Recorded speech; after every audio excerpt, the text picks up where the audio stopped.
Hello students, हम पढ़ रहे हैं लर्निंग आउटकम्स आधारित लर्निंग गैप सामग्री में हिंदी विषय पढ़ेंगे। और हिंदी में आज हम पढ़ेंगे पाठ 18 लोक माता अहिल्याबाई। और ये आपकी बुक के पेज नंबर 28 पर दे रखा है। पेज नंबर 28 से हम शुरू कर रहे हैं और विभिन्न संवेदनशील मुद्दों विषयों जैसे जाति, धर्म, रंग, जेंडर, रीति रिवाजों के बारे में लिखित रूप से तार्किक समझ अभिव्यक्त करते हैं। तो यहाँ पे हम इस बारे में सीखेंगे। और पाठ 18 है लोक माता अहिल्याबाई। तो इसको हम पढ़ लेते हैं। पहले, भारत के उत्तर में केदारनाथ, बद्रीनाथ या गंगोत्री के मंदिर हो या दक्षिण में रामेश्वरम, पूर्व में जगन्नाथपुरी हो, चाहे पश्चिम में द्वारका और सोमनाथ मंदिर, इन तीर्थ स्थानों में कुछ बातें समान रूप से देखने को मिलती है। वे है इंदौर की महारानी अहिल्याबाई द्वारा यात्रियों की सुविधा हेतु बनवाई गई धर्मशालाएं, मंदिरों पर स्थापित किए गए कलश, कुएं, बावड़िया आदि।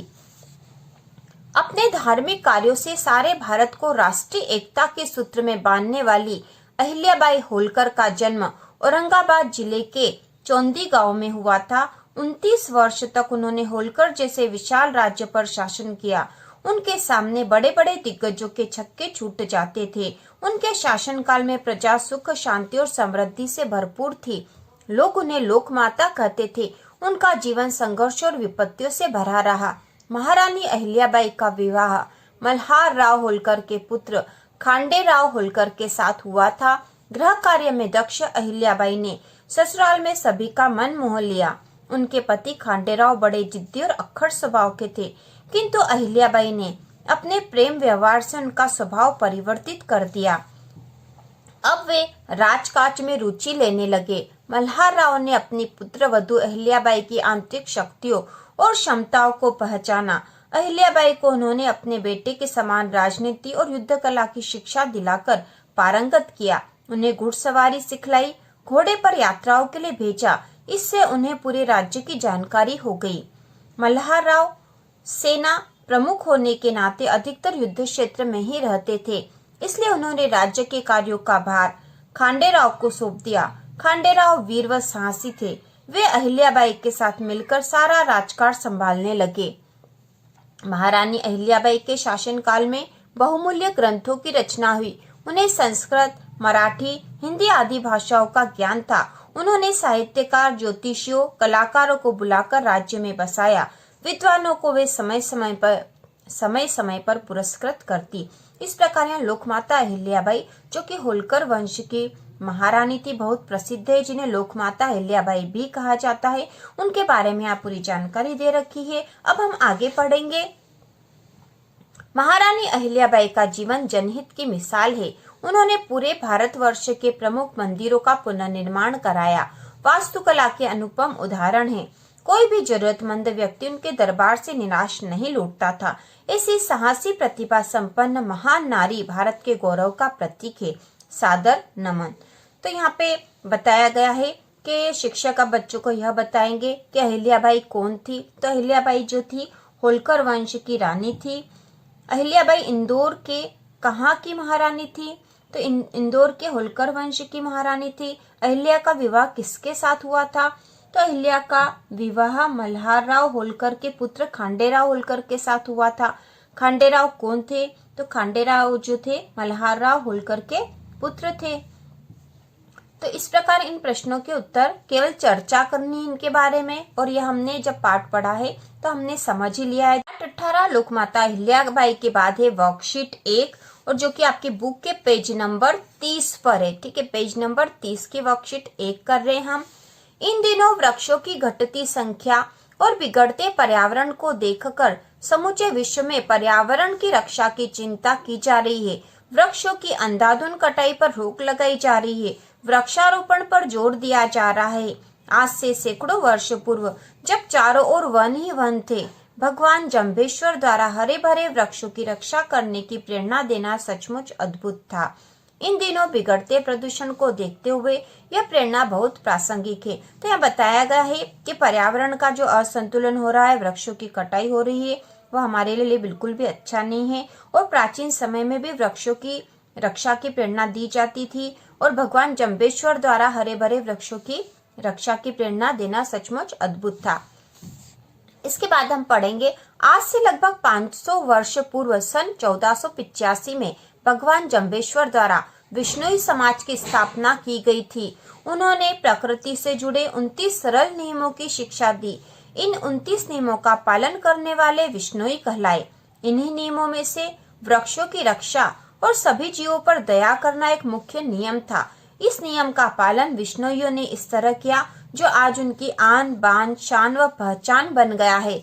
विश्नोई समाज का इतिहास वृक्षों और वन्य जीवन की रक्षा की अनेक घटनाओं से भरा पड़ा है।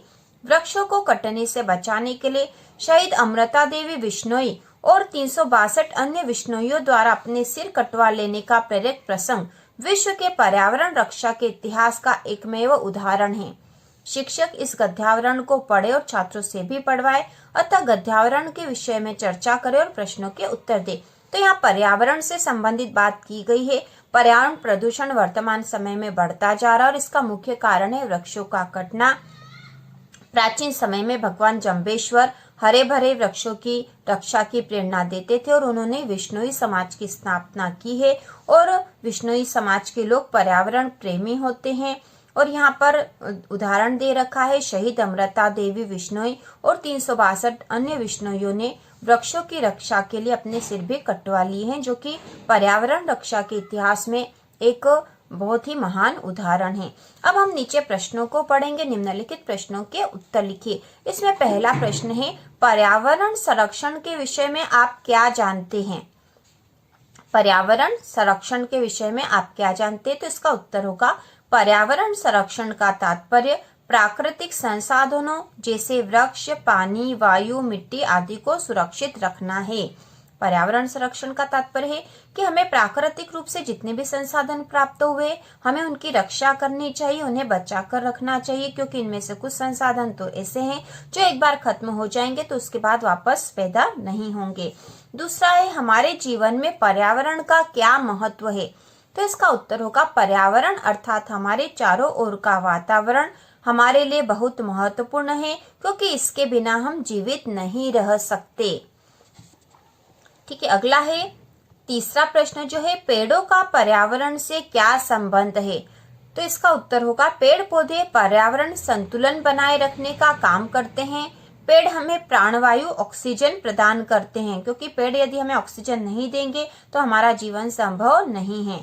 इसके बाद अगला जो प्रश्न नंबर चौथा है, पर्यावरण प्रदूषण कितने प्रकार का होता है? तो इसका उत्तर होगा, पर्यावरण प्रदूषण मुख्यतः 4 प्रकार का होता है। मुख्यतः 4 प्रकार का होता है, जल प्रदूषण, वायु प्रदूषण, ध्वनि प्रदूषण और मृदा प्रदूषण। ठीक है, मृदा प्रदूषण। तो ये 4 प्रकार है। इसके अलावा और भी प्रकार का पर्यावरण प्रदूषण होता है, लेकिन हमने यहाँ मुख्य रूप से 4 प्रकार का जो प्रदूषण होता है वह लिखा है। इसके बाद प्रश्न नंबर 5वां है, अमृता देवी विश्नोई और पेड़ संरक्षण विषय पर अपने विचार व्यक्त कीजिए। तो इसका उत्तर होगा, अमृता देवी विश्नोई ने पेड़ों की रक्षा के लिए अपने प्राण न्योछावर कर दिए थे। अगला जो प्रश्न 6 है, विश्नोई समाज के संस्थापक कौन थे? तो इसका उत्तर होगा, विश्नोई समाज के संस्थापक भगवान जम्बेश्वर थे। प्रश्न नंबर 7 है, जीवों पर दया करना किस समाज का मुख्य नियम है? तो ये सारे जो प्रश्न दे रखे हैं इनका उत्तर यहाँ पर जो गद्यांश दे रखा उसमें उसका उत्तर है, जीवों पर दया करना किस समाज का मुख्य नियम है? तो इसका उत्तर होगा, जीवों पर दया करना विश्नोई समाज का मुख्य नियम है। अगला प्रश्न नंबर 8 है, वनों में आज वृक्षों को कटता देखकर आपके मन में किस प्रकार के विचार उत्पन्न होते हैं? तो यहाँ पे आपको मन के विचार लिखने हैं। तो इसका उत्तर होगा, वनों में आज वृक्षों को कटता देखकर हमें बहुत दुख होता है। वृक्ष जीवन का आधार है, उन्हें काटना नहीं चाहिए। तो आप अपने अनुसार भी इसका उत्तर लिख सकते हो। इसके बाद प्रश्न नंबर 9 है, आपने अपने विद्यालय में कौन कौन से पौधों का वृक्षारोपण किया है? तो आपके विद्यालय में जो जो पौधे लगे हैं, जिन जिन का वृक्षारोपण किया गया है, उनके नाम आपको यहाँ लिखना है। हमने अपने विद्यालय में नीम, आंवला, इमली, अशोक आदि पौधों का वृक्षारोपण किया है। इसके बाद प्रश्न नंबर 10वां है, वृक्षों से पर्यावरण का क्या संबंध है? तो इसका उत्तर होगा, वृक्ष पर्यावरण संतुलन बनाते हैं। ये वायुमंडल से कार्बन डाइऑक्साइड लेते हैं और हमें प्राणवायु ऑक्सीजन देते हैं। ठीक है, तो इस प्रकार यह पूरा हो चुका है। पर्यावरण से संबंधित जो अध्याय था यह पूरा वर्कशीट हो चुकी है और यह पेज नंबर 31 पे था। ठीक है, यह पेज नंबर 31 पे आपकी बुक के। तो इस प्रकार हमने पेज नंबर 31 तक की वर्कशीट हिंदी की पूरी कर ली है। यदि आपने इसके पहले वाली वर्कशीट नहीं देखी है तो चैनल पर देख सकते हो। और इसी प्रकार के और वीडियो देखने के लिए कक्षा 6 से 8 तक की संपूर्ण तैयारी के लिए चैनल को सब्सक्राइब कीजिए।